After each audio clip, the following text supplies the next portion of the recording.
Just your views on the market. I guess the financials are up. What's driving that? A number of companies have released their half-year results for the period ended June. And the main counters that we were looking to see strong results from were Ghana Commercial Bank, Cal Bank, and then Ecobank Ghana. And they did not disappoint. In fact, their after-tax earnings grew, at least for Ghana Commercial Bank, by 96% year on year, and Ecobank's grew by about 36%. And those came late last week, and so today they're the main counters that have been driving the market. So far, since trading open today, we've seen about a little over 90,000 shares trade valued at approximately about $60,000, with Ecobank Ghana accounting for about half of the value of the trades that have been executed so far.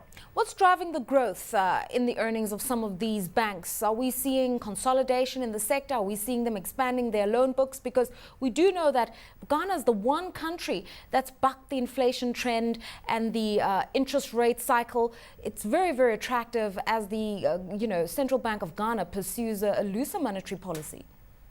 Well, to a large extent, we would say that it's mostly been an expansion of the loan book. And what we've also seen is that in previous years, most of the banks had some issues to do with their loan books, and they've been able to clean that up quite significantly. And then the non-funded income in particular, from charges, commissions, and the like, that also seems to be quite a driver. So what we've seen across the most of the banks is that their ratio of funded to non-funded income has been switching more in favor of the non-funded income, and that, to a large extent, we believe has been the driver of the results. Okay, as I talk to you about the inflation outlook, because tell us a little bit more about the producer price index. The figures released on Wednesday show that it's halved, just above 12%. Yes, the figures that were released showed that for at least for June came to about 12.2%. And compared to May, that was, I think, about 23.2. And that largely was because a year ago we had such a huge rise in the utility costs. I believe that utility costs went up by about 200%, and it was the regulator that did that. And currently, as we see it, the currency has been relatively stable.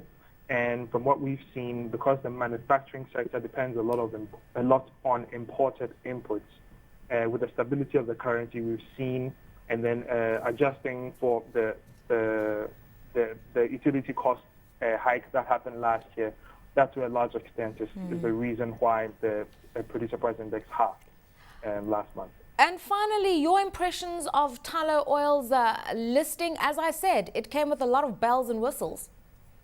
Well, yes. The thing is that it was just 88% subscribed, and to a large extent, the state pension provider is believed to have taken a little over half of the subscription. We don't see it being a huge driver, at least within the retail market, because in nominal terms, the price seems to be out of the range of most ordinary Ghanaians. That said, some institutional shareholders might want to have a look at it. We also don't see any participation in Tullow shares, at least from non-resident foreign investors, largely because if any want to participate in it, they could easily do so by purchasing the shares on the London Stock Exchange. Now, that said, today, a company, Hearts of Oak, it's a sporting company. Some may liken it to the Manchester United and the like, but obviously this is a local sporting club, football sporting club. Right. They launched their offer to list on the exchange today. They're hoping to raise about 10 million Ghana cedis, and roughly, I think the price that is going for is about 50 pesos per share. That will be running for about a month, starting today.